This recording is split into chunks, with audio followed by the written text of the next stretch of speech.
ஸ்ரீராமலிங்காய நமः. அருட்பெரும் ஜோதி அருட்பெரும் ஜோதி தனி பெரும் கருணை அருட்பெரும் ஜோதி திரு அருட்பிரகாச வள்ளல் பெருமான் திவ்ய திருவடிகளே சரணம். வள்ளல் மலரடி வாழ்க வாழ்க, எல்லா உயிர்களும் இன்புற்று வாழ்க.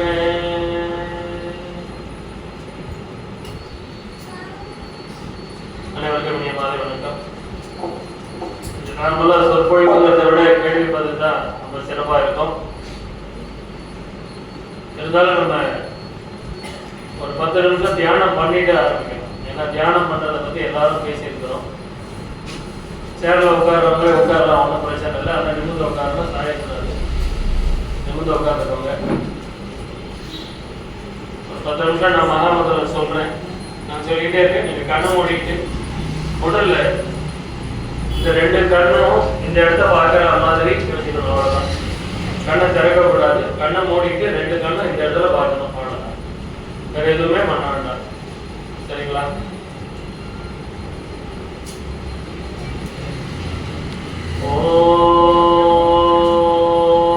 ஓம்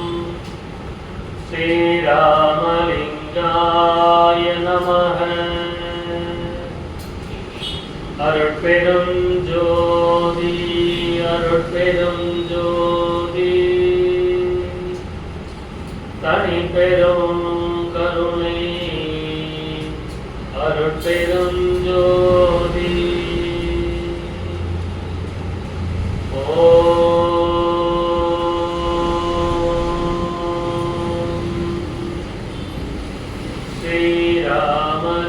ஸ்ரீராமலிங்காய நமः. அருட்பெரும் ஜோதி அருட்பெரும் ஜோதி தனி பெரும் கருணை அருட்பெரும் ஜோதி. ஓம்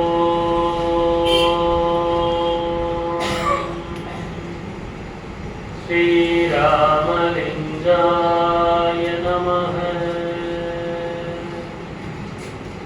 அருட்பெரும் ஜோதி அருட்பெரும் ஜோதி தனி பெரும் கருணை அருட்பெரும் ஜோதி.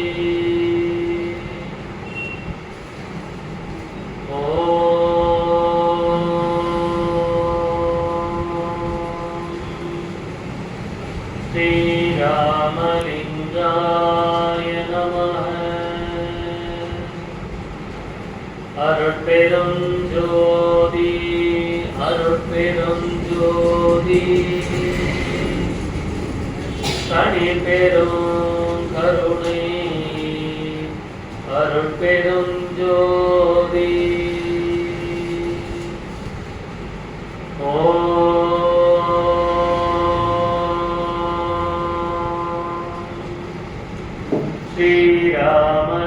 ஸ்ரீராமலிங்காய நமः. அருட்பெரும் ஜோதி அருட்பெரும் ஜோதி தனி பெரும் கருணை அருட்பெரும் ஜோதி.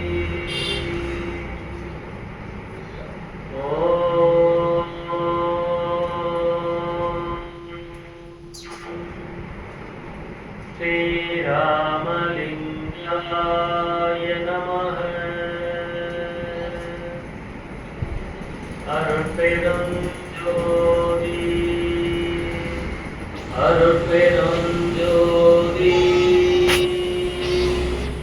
தனி பெரும் கருணை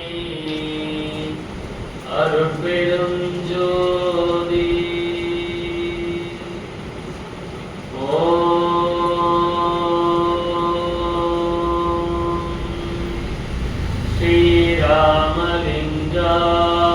நமः.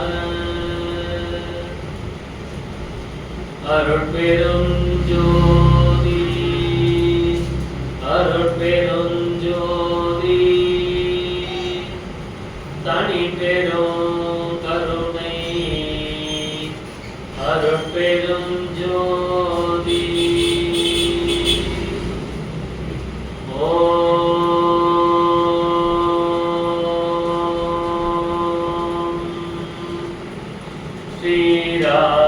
ஸ்ரீராமலிங்காய நமः.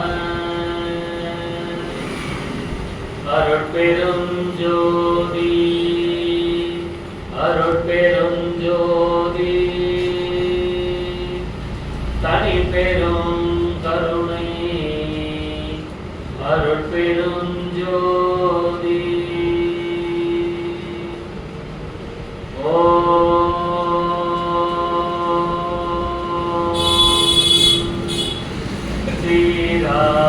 ஸ்ரீராமலிங்காய நமः. அருட்பெரும் ஜோதி அருட்பெரும் ஜோதி தனி பெரும் கருணை அருட்பெரும் ஜோதி. ஓம்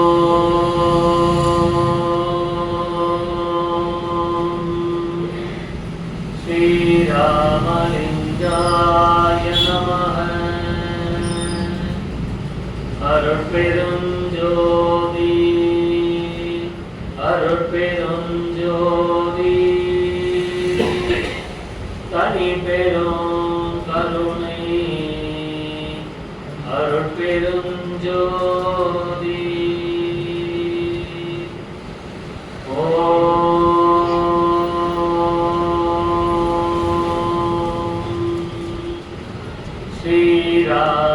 ஸ்ரீராமலிங்காய நமः.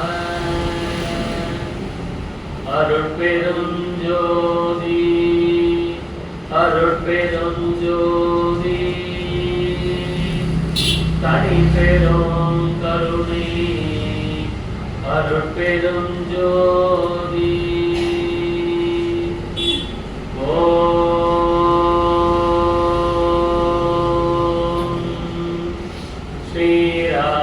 ஸ்ரீராமலிங்காய நமः. அருட்பெரும் ஜோதி அருட்பெரும் ஜோதி தனி பெரும் கருணை அருட்பெரும் ஜோதி.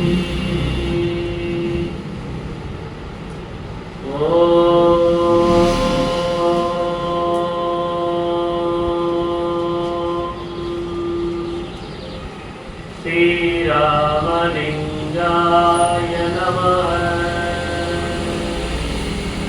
அருட்பெரும் ஜோதி அருட்பெரும் ஜோதி தனி பெரும் கருணை அருட்பெரும் ஜோதி. திரு அருட்பிரகாச வளபெருமான் திவ்ய திருவடிகளே சரணம். வள்ளல் மலரடி வாழ்க வாழ்க. எல்லா உயிர்களும் இன்புற்று வாழ்க. ஓம்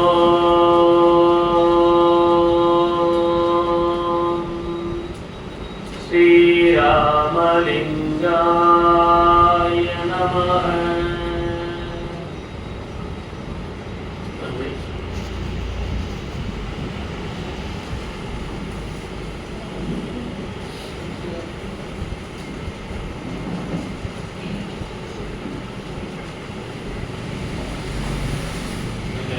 குறைஞ்சது ஒரு 15 நிமிஷமாவது நம்ம பண்ணணும். கரெக்டாக 10 நிமிஷம் ஆகிடும். யாரும் வாட்சை பார்க்கல, எதுவும் பண்ணல.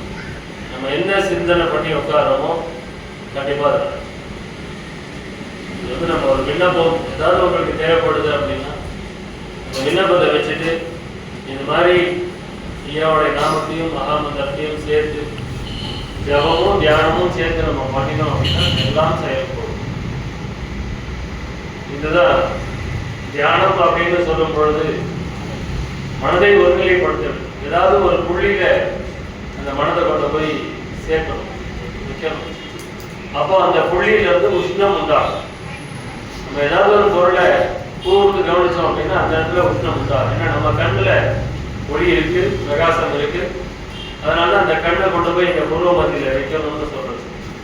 அந்த புருவ மத்தியில நம்ம கொண்டு போய் அந்த கண்ணை செலுத்தும் பொழுது அந்த கண்ணில் இருக்கக்கூடிய அக்னி உஷ்ணம் அந்த புருவ மத்திக்கு போய் அந்த புருவ மத்திய செயல்பட வைக்கும். அந்த உஷ்ணம் புருவ மத்தியில செயல்பட தொடங்கி அந்த உஷ்ணம் நம்மளுடைய மூளையில பெட்யூட்ரிக்ல அங்க போய் அந்த உஷ்ணம் அந்த மூளையில போய் தாக்கணும். அதுக்கப்புறமா தான் அமுதம் சொல்லக்கூடியது. அப்ப மனசு எந்த அளவுக்கு ஒருநிலைப்பட்டு அந்த உஷ்ணத்தை உண்டு பண்ணதோ அந்த அளவுக்கு உங்களுக்கு தியானம் கைகூடும். அது கொஞ்ச நேரம் வரைக்கும் நமக்கு இந்த உணர்வுல இருக்கும். அப்புறம் அந்த உணர்வையும் தாண்டி நம்ம உசுரோட இருக்கோமா இல்லையானே தெரியாது. அதுதான் தரம். அது தன்னை மறந்த ஒரு நிலை. அதனால உறக்கம் அப்படின்னும் பொழுது நம்ம தூங்கிட்டு இருக்கும்போது நம்ம உயிரோட இருக்கிறோமா இல்லையா நமக்கு தெரியுமா? தெரியாது. தூங்கினது முடிச்சதுக்கு அப்புறமா தான் நைட்டு நம்ம உயிரோட இருக்கிறோம். அது மாதிரி அந்த தவத்துக்கு போகும் பொழுது தியானத்திலிருந்து தவத்துக்கு மாறும், தன்னால போகணும். உருவம் கரைந்து அருவமாகும் அப்படின்னு ஐயா சொல்றாரு. நேர அருவத்தை நினைத்து தியானிக்கப்படாது. ஏதாவது ஒரு உருவத்தை நினைத்துதான் தியானம் தொடங்கணும். அந்த தியானம் பண்ணும்போது அது தன்னால அந்த உருவம் கரைந்து அருவ நிலைக்கு நம்ம எடுத்துட்டு போயிடும். அதுக்கப்புறமா இந்த மந்திரம் சொல்றதெல்லாமே நின்று போயிடும், நமக்கே தெரியாது. சொல்றதை நிறுத்திடுவோம். நிறுத்தி அந்த ஒரு அமைதியான ஒரு நிலைக்கு போவோம். அப்பதான் அந்த பிரபஞ்சத்தோட நம்ம ஒன்ற முடியும். அந்த நிலையில தான் பிரபஞ்சத்தோட ஒன்றும். அது வரைக்கும் பிரபஞ்சத்துக்கும் நமக்கும் ஒரு திரை இருந்துட்டே தான் இருக்கும். அப்போ அந்த நிலைக்கு போகணும்னா இப்படிதான் போக முடியும். பதி பூஜை முதலிய நற்கிரியால் மனமிலும் பசுகரண வசுத்த பாவனையில சுத்த பாவனையில் நிற்கும். மனசை முதல்ல சுத்த பாவனையில் நிறுத்தணும். பதியோக நிலைமை அதனால் மனமதில் அடங்கிடும். அடங்கவே எல்லா சித்துகளும் போயிடும். மனசு அடங்கணும் அப்படின்னா எந்திரிச்சு உடனே போய் தியானத்துல உட்காரவே கூடாது. ஐயா ஞானசேரியில கூட முதல்ல இறைவனை துதிக்கணும், போற்றணும், போற்றிதான் பாடணும். அதுக்கப்புறமா தான் நம்ம பொற்சமையில் சிற்சமையில் புகும் தருணம் இதுவே அப்படின்னு கொடுப்பார். எது புகும் தருணம் அப்படின்னா ஞான நடத்தரசே இன்னுரிமை நாயகனே என்று வணைந்து வணைந்து ஏற்றுவோம் நாம் அப்படின்னு சொல்லுவாங்க. அப்போ நம்ம பக்தி தான் அடிப்படை. பக்தி செஞ்சுட்டு ஒரு 15 நிமிஷமாவது ஏதாவது ஒரு பாட்டை பாராயணம் பண்ணி நல்ல முணமுணமுணமுன்னெல்லாம் பாடக்கூடாது. நல்லா வாய் விட்டு பாடணும். வாய் விட்டு பாடிட்டு அதுக்கப்புறமா இந்த நாமத்தை ஒரு 15 நிமிஷம் சொல்லிட்டு அதுக்கப்புறமா அப்படியே கண்ண மூடிட்டு உட்காந்து பாருங்க. எல்லாம் அன்னைக்கு நாளே அவ்வளவு அற்புதமா இருக்கும். ஏன்னா இது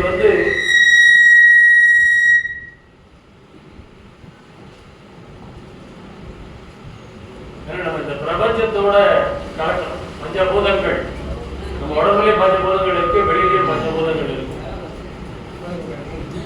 நம்ம அந்த பஞ்சபூதங்களை நம்ம ஆக்டிவேட் பண்ணணும். அப்பதான் எல்லாமே அது சரியாகும். இல்லையா? வால்யூம் மைக் வால்யூம் வச்சுட்டு மாஸ்டர் வால்யூம் கம்மி பண்ணுங்க.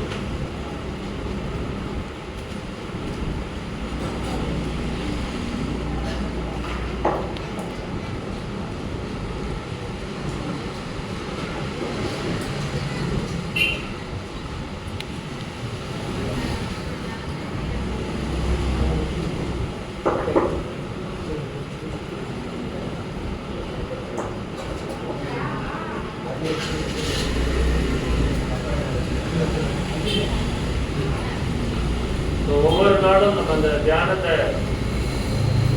நிலைக்காலி வைக்காம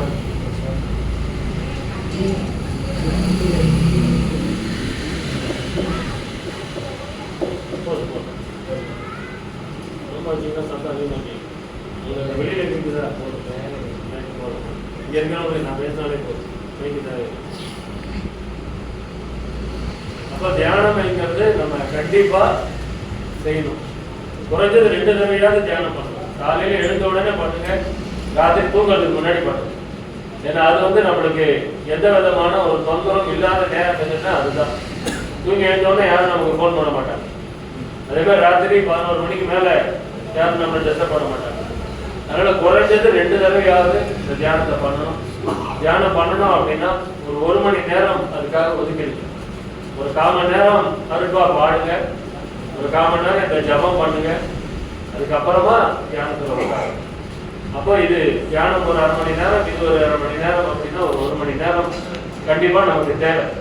காலையில் 1 மணி நேரம், ராத்திரி ஒரு 1 மணி நேரம் இதுக்கு செலவு பண்ணினோம் அப்படின்னா அப்போதான் நம்ம அருளியல் பாதையிலேயே பயணிக்க முடியும். இல்லைன்னா உலகிலே தான் வாழ்ந்துட்டு நம்ம அருளியலுக்கு குறைஞ்சது 3 மணி நேரம் ஒதுக்கணும். எல்லாரும் ரொம்ப பிஸியாக இருக்கிறீங்க அப்படிங்கிறதுனால நான் 2 மணி நேரத்தோட நிறுத்துறேன். இது குறைந்தபட்சம். குறைந்தது காலையில் 1 மணி நேரம், ராத்திரி 1 மணி நேரம் குறைஞ்சது செலவு பண்ணணும். அப்படி பண்ணினாதான் நம்ம வள்ளல் பெருமானுடைய வழிகையை நடக்க முடியும். இது பண்ணாம நித்திய கர்மவிதியை கடைபிடிக்க முடியாது. இதை பண்ணாம இந்திரிய ஒழுக்கத்தை கடைபிடிக்க முடியாது. இதை பண்ணாம கரண ஒழுக்கத்துக்குள்ள நுழையவே முடியாது. ஏன்னா இறைவனுடைய அருள் அல்லாது அணுவும் அசைந்திடாது. அருள் வேணும் அப்படின்னா இந்த தியான பயிற்சி மிக மிக அவசியம். ஏதாவது சந்தேகங்கள் இருந்தா வாங்க இப்போ சத்தியசாஸ்திரத்துக்குள்ளார போகலாம். சாகார கல்வி அப்படின்னா என்ன அப்படின்னும் பொழுது, சாகா கல்வினா என்ன? நம்ம மறந்து போகாத கல்விதான் சாகாத கல்வி இல்லையா?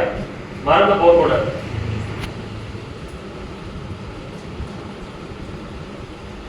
ஐயாவுக்கு வந்து சாகா கல்வியெல்லாம் வந்து நிறைய சொல்லியிருக்கிறார் பாட்டுல.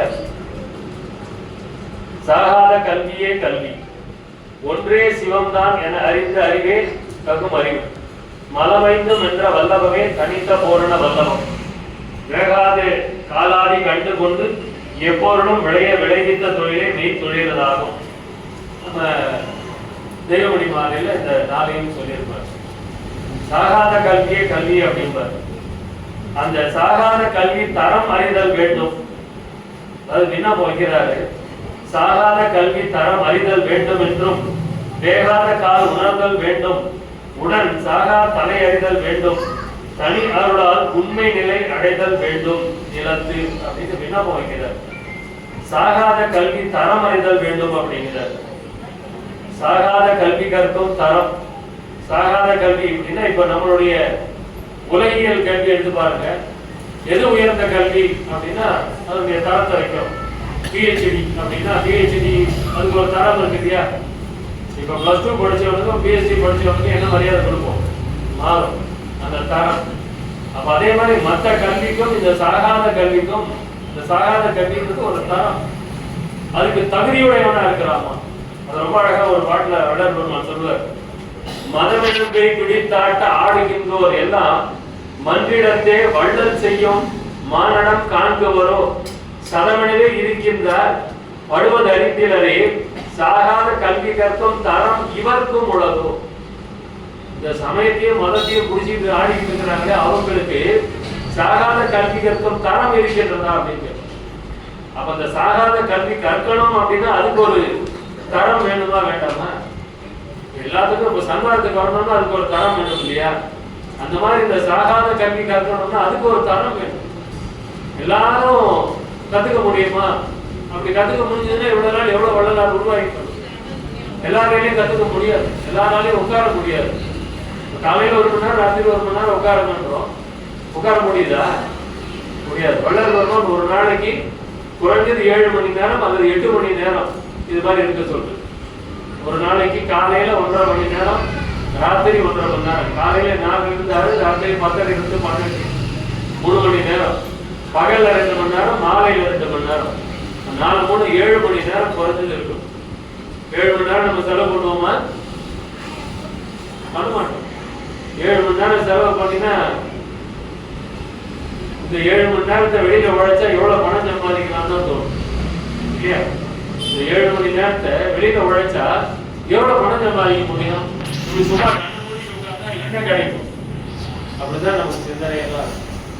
முதல்ல எதுவுமே கிடைக்காத மாதிரி தான் இருக்கும். கண்ண மூடி உட்கார்ந்தா ஏதோ கிடைக்காத மாதிரி தான் இருக்கும். ஆனா அது கிடைக்க ஆரம்பிச்சதுன்னா எந்த உலகியல் சுகபோகங்கள் எல்லாம் கால் தூசி தான். அந்த அளவுக்கு ஒரு சுகத்தை வந்து இது கொடுக்கும். ஆனா இதுக்கு முயற்சி பண்றதுக்கு வள்ளல் பெருமான் நிறைய கற்றுக் கொடுத்திருக்கிறார். அந்த முயற்சி அப்படிங்கிறது அருட்பா படிக்கணுன்ற அவசியமே இல்லை. ஒரே நிலையில நித்திய கர்மதி இந்திய ஒழுக்கம் கர்ம ஒழுக்கம், அவ்வளவுதான். நான் திரும்பி இதுதான் வலியுறுத்திட்டு, இந்த 100% கடைபிடிக்கணுங்கிற முயற்சியில் யார் இருந்தாலும் அவங்களுக்கு வெற்றி கிடைக்கும். இதை வந்து நான் அருட்பாவை எவ்வளவு கடைசி முடிச்சேன், மொத்தம் மனப்பாடம் பண்ணிட்டேன், அருட்பா எவ்வளவு சொல்லிட்டேன், அது எதுவுமே ஒரு காசுக்கும் பிரயோஜனம் இல்லை. நித்திய கர்மதியை கடைபிடிக்காம இந்திரிய ஒழுக்கம் சாத்தியம் இல்லை. இந்திரிய ஒழுக்கத்தை கடைபிடிக்காம கர்ம ஒழுக்கம் சாத்தியம் இல்லை. இது மூன்றையும் கடைபிடிக்காம மரணம் சாத்தியமே இல்லை. எல்லாம் சென்றுதான் போயிட்டு இருக்கோம். அனைத்து சன்மார்க்கிகளும் சென்றுதான் போயிட்டு இருக்காங்க. உலகியல்ல எப்படி எல்லாரும் மரணம் அடைகிறார்களோ சன்மார்க்கிகளும் மரணம் அடைந்து கொண்டுதான் இருக்கின்றோம். அதுக்கு இன்னும் யாரும் புல் ஸ்டாப் வைக்கல, ஒருத்தர் கூட புல் ஸ்டாப் வைக்கல. மரணத்தெல்லாம் விடுங்க, சுத்த தேகத்துக்கு கூட இன்னும் ஒருத்தர் கூட வரல.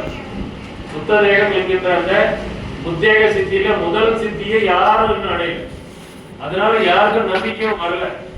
என்னை சேர்த்து சொல்லிட்டு இருக்கிறேன், சரிங்களா? யாரும் இன்னும் அந்த நிலையை அடையல. அதனால சன்மார்க்கத்துக்கு மேல யாருக்கும் நம்பிக்கையே இல்லை. நம்பிக்கை கொஞ்சம் கொஞ்சமா குறைஞ்சிக்கிட்டே வருது. நம்பிக்கை கொஞ்சம் கொஞ்சமா குறைஞ்சிக்கிட்டே வருது. ஏன்னா நிறைய மூத்த சன்மார்க்கிகள் சொல்லிட்டு இருக்கிறோம், அவங்க எல்லாம் இப்ப இல்லை. ஒரு 20 வருஷத்துக்கு முன்னாடி இந்த சன்மார்க்கிகள் எவ்வளவு பெற்றிருக்கிறாங்கன்னு யோசிச்சு பாருங்க. இல்லை. அப்ப இருந்த சன்மார்க்கிகள்கிட்ட இருந்த தீவிரம் பாதி கூட இப்ப இருக்கிற சன்மார்க்கிகள்கிட்ட இல்லை. அவ்வளவு தீவிரமா இருந்த சன்மார்க்கிகளே மரணம் அடைந்திருக்கிறாங்கன்னா நாமெல்லாம் மரணம் பற்றி பேசுறதுக்கு தரம் இருக்கின்றதா? அந்த சாகாத கல்வி கற்கும் தரம் செய்து அறிய. இந்த சாகாத கல்விக்கு ஒரு தரம் இருக்குது, அதை கற்கக்கூடியவர்களுக்கு ஒரு தரம் இருக்கிறது. அந்த தரம் என்ன? சாகாத கல்வியோட தரம் அதை விடுங்க. ஆனா அந்த கற்கக்கூடியதற்குரிய தரம் எது? அதுதான் சன்மார்க்கத்துக்கு உரியவர்கள் அப்படின்னு நம்ம ஜீவகாரண்யம் அப்படின்னு சொல்லிட்டு இருக்கோம். ஜீவகாரண்யம் அப்படின்னா என்ன அப்படின்றதே நமக்கு இன்னும் தெரியலங்கிறது. ஜீவகாரண்யம்னா என்ன? ஜீவகாரம் கலந்துக்கலாம், எல்லாரும் போதும், சொற்பொழிலாம் போதும், எல்லாரும் கலந்துக்கலாம். ஜீவகாரண்யம்னா என்ன? பிற உயிர்கள் எடுத்து உபகாரம் செய்வது. பிற உயிர்கள் எடுத்து அப்படின்னா அதுல எல்லா உயிரும் அடங்குது இல்லையா? பிற உயிர்கள் எடுத்து நான் கொசுவே அழிக்க மாட்டேன் அப்படின்னு எவ்வளவு பேர் சொல்றாங்க? எல்லாரும் கை தூக்குறாங்க. நான் எந்த எருமையும் மிதிக்க மாட்டேன் அப்படின்னா நம்ம தெரிஞ்சு மிதிக்க மாட்டோம். நம்ம தெரியாம இப்ப நான் கார் ஓட்டிட்டு வரேன்னா எத்தனை உயிர் அந்த டயர்ல அடிபடி செத்து போகுமோ தெரியாது. இப்ப நான் திரும்பி போகும்போது என்னோட லைஃப்ல எத்தனை பூச்சி அடிபடி செத்து போகுமோ தெரியாது. அப்ப எங்க ஜீவகாரண்யம் இருக்கா? இல்ல. அது எப்படி நம்ம எப்படி அவாய்ட் பண்றோம்? ஒரே இடத்துல உட்கார வேண்டியது, எங்கேயும் போக கூடாது. எங்கேயா போனா நடந்து போகணும். நடந்து போனா கீழே பார்த்து நடக்கணும். நம்ம தலைதான் கீழே முடியாதே இல்லையே, கீழே பார்த்து நடக்கணும். ஜெயின்ஸ் எல்லாம் பாத்தீங்கன்னா இப்ப யாரும் இல்ல, பெருக்கிட்டே நடப்பாங்க. ரொம்ப கம்மி இல்லையா? அப்படியே பெருக்கிட்டு தான் நடப்பாங்க. அந்த மாதிரி நம்ம நடக்கிறோமா? இல்ல. அப்போ அந்த ஜீவகாரண்யம் அப்படின்னா நமக்கு தெரிஞ்சதெல்லாம் சாப்பாடு போடுறது, நமக்கு தெரிஞ்ச ஜீவகாரண்யம் சாப்பாடு போடுறது, அவ்வளவு. ஆனா அந்த சாப்பாடு தாண்டி பசி, பிணி, தாகம், இளிமை, இச்சை, பயம், கொலை, பாக்கி யாரை பத்தி யாரும் சிந்திக்கிறதே கிடையாது. சாப்பாடு போடுறதை பத்தி மட்டும்தான் சிந்திக்கிறது முடியும், மீதி யாரும் சிந்திக்கிறதே கிடையாது. இப்போ ஒரு சன்மார்க்கி ரொம்ப ஏழையா இருக்கிறாரு, அவருக்கு உதவி பண்ணணும்னு தோணுதா நமக்கு? சன்மார்க்கிக்கு உதவி பண்றதை விட நம்ம ரோட்ல சாப்பாடு போட்டு பேஸ்புக்ல போடுறதுதான் பெருமையா நினைக்கும். ஏன்னா 4 பேருக்கு தெரியணும், நம்ம உதவி பண்றது 4 பேருக்கு தெரியணுங்கிற நினைப்போட தான் உதவியே நடக்குது இல்லையா? அதுக்கு பேர் ஜீவகாரண்யமே இல்லை. பட் இருந்தாலும் சரி பண்ணுங்க, ஏதாவது ஒண்ணு பண்ணிட்டே போங்க அப்படின்றதுனால தான் பண்ண விட்டுருக்கு. அப்போ அடிப்படை ஜீவகாரண்யம் அப்படிங்கிறது பிரார்த்தனையில தான் இருக்கு. எல்லா உயிர்களும் மின்புற்று வாழ்க அப்படிங்கிறது வாயளவுல நம்ம சொல்லாம அதுக்காக நம்ம மெனக்கணும். இப்போ வந்து மழை 2 நாளா மழை பெஞ்சிட்டு இருக்குது, நம்ம தான் நல்லா இருக்கிறோம். பாம்பன், நாகப்பட்டினம் அந்த பக்கம்லாம் என்ன ஆயிருக்கு தெரியுங்களா? ராமேஸ்வரத்துல 3 மணி நேரத்துல 31 சென்டிமீட்டர். நேற்றுக்கு ஒரு நாள் மட்டும் 44 சென்டிமீட்டர் மழை பெய்யும். சென்னையில் 21 சென்டிமீட்டர் மழை பெஞ்சு 50 சென்டிமீட்டர் மழை பெய்ஞ்ச போது 2015 சென்னை மொத்தம் வெள்ளம் கிடச்சு. அங்க ஒரே நாள்ல 44 சென்டிமீட்டர், எல்லா வீட்டுக்குள்ளேயும் தண்ணி. ஆனா நம்ம என்ன பண்றோம், அதை பத்தி நமக்கு ஒண்ணுமே இல்லை. அது ஒரு நியூஸ் தான். ஐயோ நான் ராமேஸ்வரத்தில் மழை பெய்ஞ்சிருச்சேன், ஐயோப்பா, அவ்வளவுதான் நமக்கு தோணும். நம்ம அதுக்காக உட்கார்ந்து பிரார்த்தனை பண்ண போறோமா? இல்ல அடுத்தது மழை வரும்னு சொல்லி இருக்கிறாங்க. 25ஆம் தேதியில இருந்து அதிக அளவுல மிக கனமழை அப்படின்னு சொல்லி இருக்கிறாங்க. நம்ம என்ன பிரார்த்தனை பண்றோம்? தஞ்சாவூர்ல 2000 ஏக்கர் நெல் முழுகி போயிடுச்சு அப்படின்னு போட்டுருக்கிறாங்க. அப்ப அதுக்கு நம்ம என்ன பிரார்த்தனை பண்றோம்? அப்போ அந்த பிரார்த்தனையில நம்ம ஜீவகாரத்தை கட்டக்கத்துக்கணும். வள்ளல் பெருமான் பண்றார், மண்ணுலகத்திலே உயிர்கண்டாம் மருத்துவம் வருத்தத்தை ஒரு சிறு நெறியும் கண்ணுற பார்த்தும் செவியுற கேட்டும் கடமும் நான் சகித்திட மாட்டேன். என்னொரு வினைக்கே நின் அருள் வளர்த்தால் இசைத்த போதெல்லாம் நன்னும் வருத்தம் தவிர்க்க நல்வரம் தான் நல்குதல் எனக்கு இச்சை நான் என்றார். வரம் கேட்கிறார். எதுக்கு வரம் கேட்கிறார்? அவர் நல்லா இருக்கணும்னு வரம் கேட்டிருந்தாருன்னா அவர் 30 வயசுலயே அவரு ஞானத்தை கணிஞ்சு மறைஞ்சு போயிருக்கார். அவர் நமக்காக வரம் கேட்டு உட்கார்ந்து இருக்கிறார். அப்பா நான் வேண்டுதல் கேட்டு அருள் புரிதல் வேண்டும், ஆர்வீரருக்கு எல்லாம் நான் அன்பு செய்ய வேண்டும், அதுக்காக எனக்கு அருள் கொடுத்தார். நாம நல்லா இருக்கிறதுக்கே அருள் கேட்க மாட்டேங்க, நம்ம பொருளை தான் கேட்டுட்டு இருக்கோம். அருள் வந்தா பொருள் பின்னாடியே வருங்கிற அந்த உணர்வு கூட நமக்கு இருக்கிறது. பொருளை ஈட்டுறதுக்கு அவ்வளவு மணி நேரம் பாடுபடுறோம், அருளை ஈட்டுறதுக்கு நேரம் செலவு பண்றதே இல்லை. அதனால நம்ம தினமும் காலையில ஒரு மணி நேரம் 1/4 மணி நேரம் பாட்டு படிக்க, 1/4 மணி நேரம் ஜபம் பண்ணுங்க, ஒரு 1/2 மணி நேரம் கண்ணை மூடிட்டு உட்காரு. அனுபவம் வருதோ வரலையோ அதை பத்தி எல்லாம் கவலைப்படக்கூடாது. 1/2 மணி நேரம் டைம் வச்சுக்கோங்க, கிளாஸ் வச்சுக்கோங்க. 1/2 மணி நேரம் அலாரம் செட் பண்ணிக்கோங்க. அந்த 1/2 மணி நேரத்துக்கு கண்ணை முடிக்கவே கூடாது, கண்ணை முடிக்கவே கூடாது. அனுபவமே வேண்டாம். மனசு எங்கெங்கயோ ஓடிட்டு போட்டோம், எங்க வேணாலும் ஓடிட்டு போட்டோம். நீங்க அந்த பொசிஷன்ல இருந்து எழுந்துக்க கூடாது. அந்த மாதிரி இருந்தா மனமானந்த இடத்தில் ஒரு இடத்தை இருந்தறியே. முதல்ல அந்த பழக்கத்துக்கு வரும். ஒரு இடத்துல 1 மணி நேரம் உட்கார பழக்கத்துக்கு வரும். அந்த பழக்கத்துக்கு வந்தாதான் அது பழக்கமா மாறும். அதுக்கப்புறம் தான் அனுபவம் நல்லா. ஒரு நாள் கண்ணு மூடிட்டு உட்கார்ந்து எனக்கு ஒன்றும் அனுபவமே வரல அப்படின்னா இது ஒரு நாள்ல வரலாம், ஒரு வாரத்துல வரலாம், ஒரு மாசத்துல வரலாம், 1 வருஷம் ஆகலாம், பல வருஷங்கள் ஆகலாம். அது நம்ம எந்த அளவுக்கு மனசை தூய்மையா வச்சுக்கிறோமோ அதை பொறுத்துதான் இருக்கு. எந்த அளவுக்கு மனசை இரக்கத்தோட வச்சுக்கிறோமோ அதை பொறுத்துதான். யார் மனசுல இரக்கம் அவ்வளவு இருக்கோ அவங்க மனசை சீக்கிரமா இழக்கும். இரக்கம் இல்லாம கடின சித்தர்களாக இருக்கிற வரைக்கும் மனசு அடங்கவே அடங்கு. அதனால இறக்க முறை என் உயிரும் கூறும் அப்படின்னு வளராப்பாங்க. இறக்கம் போச்சுன்னா அவர் உயிர் போயிடுங்கிற. என்னையும் இறக்கம் தன்னையும் ஒன்றாய் இருக்கவே இசைவித்து அப்படிங்கிற. அவரு வேற இறக்கம் வேற இல்லை அப்படிங்கிற. அப்படிப்பட்ட வள்ளல் பெருமானை நம்ம தான் புரிஞ்சுட்டு இருக்கோம் அப்படின்னா நம்ம கிட்ட இறக்கம் எவ்வளவு அளவுக்கு இருக்கணும். இறக்கம்னா உதவி பண்ணணும்ன்றதே இல்லை, பிரார்த்தனை பண்ணணும். ஏன்னா உதவி பண்றதுக்கு திறமை இருக்கணும் இல்லையா? பாக்கெட்ல ஒன்றும் இல்லாம நம்ம எப்படி உதவி பண்ண முடியும்? ஆனாலும் நம்மளால ஜீவகாரத்தை பண்ண முடியும். என்னன்னா பிரார்த்தனை. அவங்க நல்லா இருக்கணும், அவங்களுக்கு யார் மூலமாவது உணவு கிடைக்கணும், யார் மூலமாவது உடை கிடைக்கணும், யார் மூலமாவது அவங்களுக்கு வேண்டிய வசதிகள் கிடைக்க வேண்டும் அப்படின்ற பிரார்த்தனை நமக்கு இருந்தாலே அது பெரிய ஜீவகாரம். ஏன்னா பணத்தை கொடுத்துட்டு கூட போயிடலாம் ஐயா, அதில் கூட ஜீவகாரண்யம் விளக்கமா தெரியாது. ஆனா மனதை அடக்கி நீங்க பிரார்த்தனை பண்ணும் பொழுதுதான் அப்பதான் அந்த உள்ளம் மூழ்கி ஆன்மாவுக்கு போய் ரீச் ஆகும். பணத்தை கொடுத்துட்டு போகும்போது கூட ஆன்மாவுக்கு ரீச் ஆகுமான்னு தெரியாது. ஒரு டொனேஷன் கொடுத்துரும், ஒரு 1000 ரூபாய் கொடுத்துட்டு போயிட்டோம் அப்படின்னா அது ஒரு வேலையாவே நமக்கு அது சும்மா ஒரு 1000 ரூபாய் கொடுத்துட்டு போயிடும், அவ்வளவுதான். அது நகரமாக வாங்குற மாதிரி தான் அது. ஆனா உட்கார்ந்து ஒரு 1/4 மணி நேரம் அந்த உயிருக்காக பிரார்த்தனை பண்ணி பாருங்க, நம்மளுடைய ஆன்மாவும் இருக்கு. அப்பதான் அந்த ஆன்மா தொடர்பு உண்டாகும், ஆன்மா தொடர்பு உண்டாகும். சன்மார்க்கத்துல இந்த டைமிங் எதுக்காக வள்ளலார் வச்சிருக்கிறார் அப்படின்னா 4:30 மணில இருந்து 6 மணி வரைக்கும் எல்லா சன்மார்க்கிகளும் தியானத்துல உட்காரணும் அப்படின்னா அந்த ஆன்மா ஒரு பெரிய லிங்க் ஏற்படும், எல்லா ஆன்மாக்களும் தொடர்பு ஏற்படும். அப்ப யாருக்கிட்ட நெகட்டிவ் வைப்ரேஷன் இருந்தாலும், எந்த இடத்துல நெகட்டிவ் எதிர்மறை சிந்தனை இருந்தாலும் அந்த சிந்தனை அழியறதுக்கு அந்த செயின் லிங்க் வந்து அவ்வளவு பிரயோஜனம். அதனாலதான் ஒரே நேரத்துல எல்லாரும் உட்காரணும். காலையில 4:05 மணில இருந்து 6 மணி வரைக்குமாவது எல்லாரும் உட்காரணும் முடிவு பண்ணி அத்தனை பேரும் உட்காரணும்னு வச்சுக்கோங்களேன். இங்க இத்தனை பேர் நம்ம ஒருத்தர் பார்க்க வேண்டியதே கிடையாது. 5 மணில இருந்து 6 மணி வரைக்கும் அந்த தொடர்பு ஏற்படும், தன்னால ஏற்படும். அந்த மாதிரி உலகத்துல இருக்க அத்தனை சன்மார்க்கிகளோட தொடர்பு நமக்கு லிங்க் அந்த ஆன்மாவுக்கு கிடைச்சதுன்னா எப்படி இருக்குன்னு யோசிச்சு பாருங்க. அப்பதான் அந்த ஆன்ம லாபமே நம்மளால அடையும். அதை விட்டுட்டு அவங்க யாரோ பண்றாங்க நம்ம யாரோ பண்ணிட்டு இருக்கிறோம் அப்படின்னா ஐயா அந்த நேரத்தை வகுத்து கொடுத்துருக்கிறார். அந்த நேரம் சூரியன் உதயம் ஆகிறதுக்கு 2 மணி நேரம் முன்னாடிங்கிற காலையில 4:30 மணிக்கு கூட அவர் குறிப்பிட்டு சொல்லல. சூரிய உதயம் ஏன்னா நம்மளுக்கு ஒரு நேரத்துல உதிக்கும், வெளிநாட்டுல வேற நாட்டுல இருக்கிறவங்களுக்கு வேற நேரத்துல உதிக்கும். அப்போ சூரிய உதயத்துக்கு 2 மணி நேரம் முன்னாடி உட்காரு அப்படின்னு எழுதுக்கோ அப்படின்னு ரொம்ப அழகா வள்ளல் பெருமான் அதெல்லாம் தெரிவிச்சிருக்கிறார். 4:30 மணி தான் இங்கே 4:30 மணி இருக்கும், சிங்கப்பூர்ல இருக்கிறவங்களுக்கு 4:30 மணி தான் அவன் எப்ப நல்லாத்துல உட்கார்ந்து இருப்பான். அவனுக்கு சூரிய உதயத்துக்கு 2 மணி நேரம் முன்னாடி அவன் எழுதுக்கணும். அந்த மாதிரி ரொம்ப அழகா தெளிவா வள்ளல் பெருமான், ரொம்ப புத்திசாலின்னா வள்ளல் பெருமான் தான். அவரை மாதிரி அந்த மூளையை பயன்படுத்தினவங்க யாருமே கிடையாது. வள்ளல் பெருமான் மூளை மட்டும்தான் மனதெல்லாம் மூளை மலர்ந்திட மொத்தமா அவருக்கு மலர்ந்துருச்சு. அவருடைய மூளை மட்டும்தான் மொத்தமா மலர்ந்துருக்கு. மற்ற எல்லா விஞ்ஞானிகளுக்கும் 7% தான் அதிகமா அவங்களுடைய மூளை விரிவடைச்சு. வள்ளல் பெருமான் மட்டும்தான் 100%. அதனால்தான் அண்டாண்டுகளுக்கு அப்பால் என் அறிவு செல்கின்றார் வள்ளல்.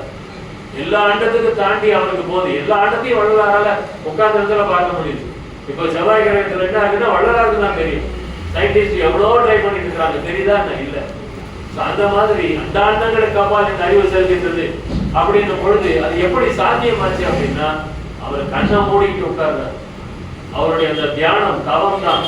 நான் செய்த தவம் யார் செஞ்சாங்க அப்படிங்கிற நானே தவம் புரிந்த நடுசக்தி நாடனைந்தேன்னு பாடுறார். பண்ணிய தவம் பலித்ததுன்னு பாடுறார். அதனால தவம் பண்ணாம நம்ம பாடுக்கு உட்கார்ந்துட்டு இருந்தோம் அப்படின்னா ஒண்ணுமே ஆகாது. அதனால கண்டிப்பா தவம் அவசியம். அந்த குறித்த நேரத்துல உட்காரணும். அந்த குறித்த நேரம் நம்ம இஷ்டத்துக்கு சாப்பாடு சாப்பிட்டு உட்காரணும் அப்படின்னா அதெல்லாம் வந்து வேலைக்கு. அதனால தவம் பண்ணணும் அப்படின்னா அதுக்கு அடிப்படை நம்மளுடைய வயிறு காலியா இருக்கணும். சரிங்களா? அது ரொம்ப அடிப்படை. காலையில் அதனாலதான் யார் வயிற்றுலாம் மலம் தங்குதோ அவங்களால சன்மார்க்கத்தில் இருக்கவே முடியாது. அப்ப முதல்ல என்ன பண்ணணும் அப்படின்னா மலம் கழிக்கிறது. வள்ளலார் அதை ஒரு ஒழுக்கமா கொண்டாந்து வைக்கிறார். வேற யாராவது சொல்லியிருக்கிறாங்களா பாத்தீங்களா? வள்ளலார் பெருமான் அதை ஒரு ஒழுக்கமா கொண்டாந்து வைக்கிறார். மலம் கழித்தல ஒரு ஒழுக்கமா கொண்டாந்து வைக்கிறார். எப்படி மலம் கழிக்கணும்னு சொல்லி கொடுத்தார் ஞானி யாராவது இருக்காங்களா? நம்ம மலம் அப்படின்னு சொன்னாலே மூக்க ஊத்திட்டு வெளியே போயிடும். அதை பத்தி பேசுறதுக்கு யோசிப்போம். வள்ளலார் பெருமான் மலம் கழிக்கிறது இந்த பக்கம் மலம் கழிக்கும் போது கஷ்டமா இருந்தா வலது கையால இடது பக்கத்தை அமுத்துங்கிறார். ஜலம் கழிக்கிறது கஷ்டமா இருந்தா இடது கையால வலது பக்கத்தை அமுத்துங்கிறார். அந்த மாதிரி ஒவ்வொரு விஷயத்தையும் நுணுக்கமா நமக்கு சொல்லி கொடுத்திருக்கிறார். அதனால நம்ம எங்கேயும் போய் தேட வேண்டியதே கிடையாது. உரைநடையினோட திருவருட்பா நம்ம கையில இருந்ததுன்னா மரணம் பெறுவது சாத்தியம். அவ்வளவுதான். ஆனா அது இருந்தும் நம்ம மரணத்தை நோக்கி பயணிச்சுட்டு இருக்கோம் அப்படின்னா நம்ம என்ன சொல்றதுன்னு எனக்கு தெரியும்.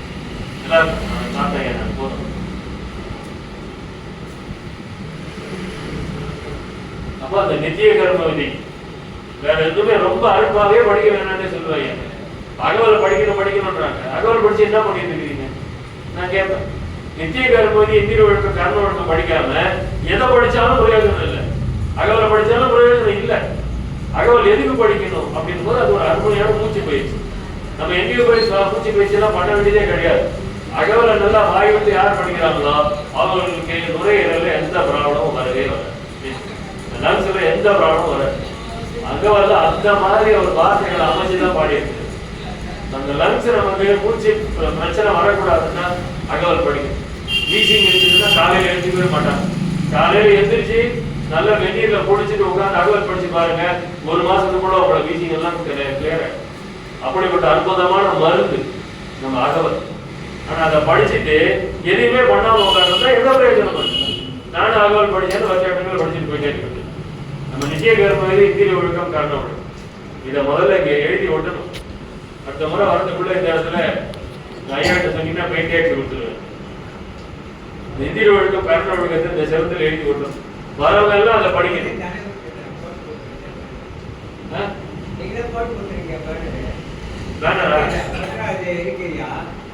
சொல்லிக்கிறேன் திருவள்ளூர் அவரு ராஜன் இருக்கிறாருல அவர்கிட்ட சொன்ன அவரே பார்த்து வந்து சரி கொடுக்குறமா இல்லை நானே கேட்டுக்கிறேன். அவர் கடைசி போய் இனிமே யாருமே கேட்குறேன்.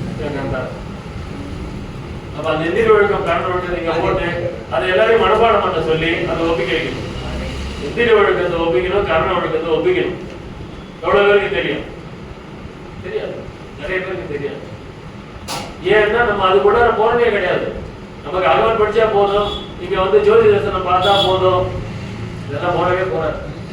இந்திரி ஒழுக்கத்தை மனப்பாடம் பண்ணணும். அடுத்த மாதம் வரதுக்குள்ள எவ்வளோ பேர் யாராவது ஒருத்தர் 2 பேராவது சொல்றீங்களான்னு பார்க்கணும். இந்திரி ஒழுக்கம் கரண ஒழுக்கம் மனப்பாடமா அந்த பாயிண்டை கத்தியும் சொல்லணும். தர்மசாலையில் அதுக்கு தான் அந்த காரணம் போட்டு வச்சிருக்கிறாங்க. என்ன பண்றது, தர்மசாலையில் யாரும் இந்த பக்கம் போக மாட்டேங்க, சாப்பாடு பக்கம் மட்டும் தான் போறாங்க. சாப்பாடு பக்கம் மட்டும் தான் போறாங்க, இந்த பக்கம் யாரும் போறதே கிடையாது. அந்த மாதிரி ஆகி போச்சு. சன்மார்க்கம் அப்படி ஆகிட்டு வருது இல்லைங்களா? அந்த மாதிரி ஆட்கள் இந்த கேட்டுக்கு உள்ளே விடாதீங்கன்னு, கேட்டுக்கு உள்ளே விடாதீங்க. வள்ளலாரை கூப்பிடாதவங்களுக்கு இங்க வேலையே கிடையாது, வேலையே கிடையாது. வள்ளலாரை கூப்பிடாதவங்களுக்கு இங்க வேலையே கிடையாது.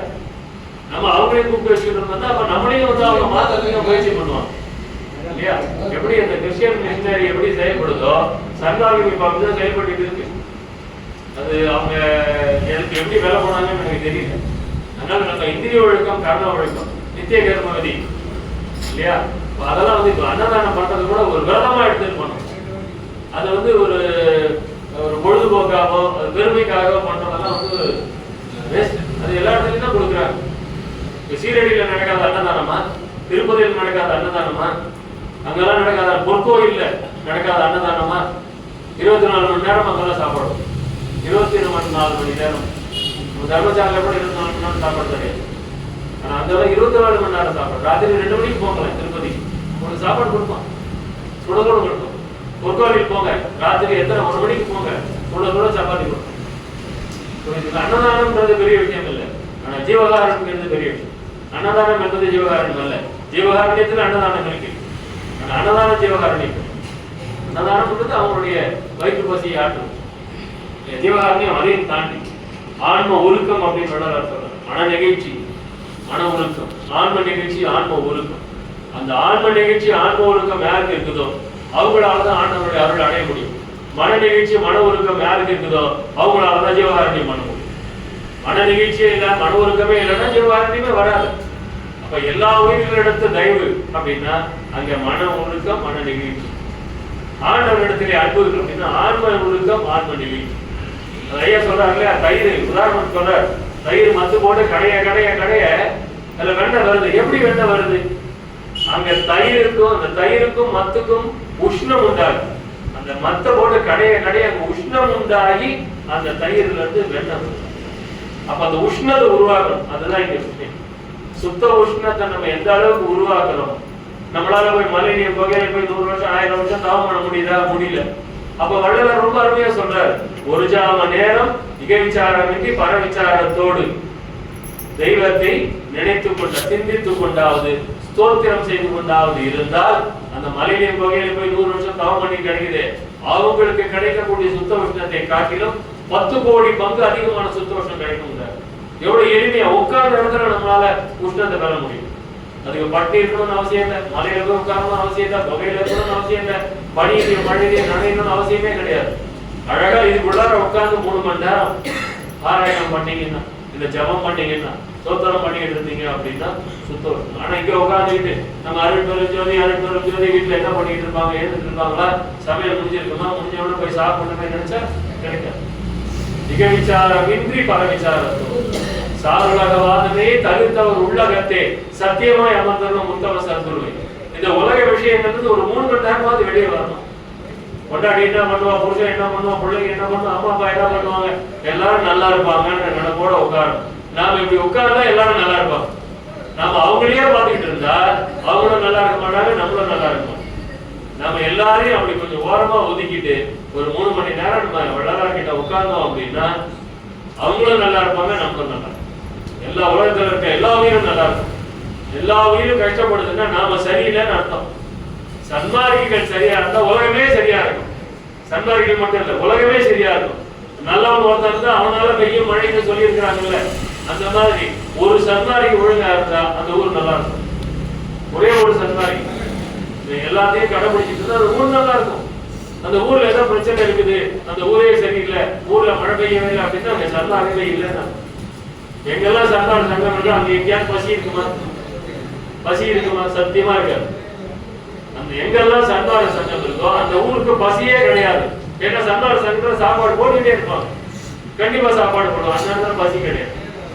ஆனா மற்றதெல்லாம் அந்த மாதிரி பசி இல்லாம இருக்கிற மாதிரி பிணி, தாகம், இச்சை, எரிமை, பயம், கொலை எதுவுமே அந்த ஊர்ல இருக்கக்கூடாது அப்படின்னா அந்த இடத்துல சன்மார்க்க சங்கம் எப்படி இருக்கணும், சன்மார்க்கிகள் எப்படி இருக்கணும்ன்றத நம்ம உணரணும்.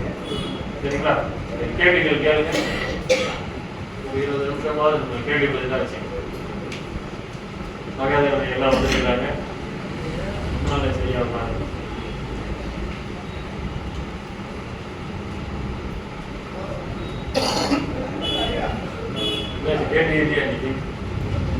நல்லது செய்யும் போது கெடுதல் தான். நல்லது செஞ்சா கெடுதல் நடக்கவே நடக்காது. எதிர்மறை எண்ணங்கள் ஏன் வரணும்? எதிர்மறை எண்ணங்கள் கண்டிப்பா எதிர்மறை எண்ணங்கள் இருக்கிறவங்க தள்ளிடுங்க. அந்த மாதிரி வந்துட்டாங்க. தள்ளிடுங்க. மனதால் ஐயா ரொம்ப அழகா ஒரு டெக்னிக் சொல்லி கொடுக்கிறார். உள்ளொன்று வைத்து புறமொன்று பேசுவார் உறவு கலவாமை வேண்டும் சொல்றாரு. ஆனா அதே வள்ளலார் சொல்றாரு, மனதால் வாக்கால் சமீபத்தும் மனதால் தூரமாயும் இருத்தல் வேண்டும். மனசால தள்ளி வைங்க அவங்கள, வாக்கால சமீபத்தை. நல்லா இருக்கீங்களா? சந்தோஷம், அவ்வளவுதான். வீட்டுல வந்து அதிகாரம் பண்றதுக்கே உட்கார்ந்துருக்காங்க. அதிகாரம் பண்ண விடாதீங்க. அதான் தந்தா தானே உள்ள வர முடியும். வராதீங்கன்னு சொல்லுங்க, ஏற்றி வெளியே போய் சொல்லுங்க, தப்பே கிடையாது. இங்க இந்த இதுக்குள்ள இப்ப இதுக்குள்ள வந்து உட்காந்து நான் புலால் சாப்பிடுவேன்னு சொன்னா என்ன பண்ணுவோம்? நம்ம அவங்கள தூக்கி வெளியே வீசிட மாட்டோம். அந்த மாதிரி தூக்கி வெளியே வீசிக்க. எதிர்மறை சிந்தனை இருக்கிறவங்க யாருமே நமக்கு வேண்டாம், வேண்டாம். தனியா இருக்கலாம், நல்லதா துணையா இருக்கலாம். உலக மக்கள் அவங்க எல்லாரும் உலகியல் சார்ந்துதான் இருப்பாங்க.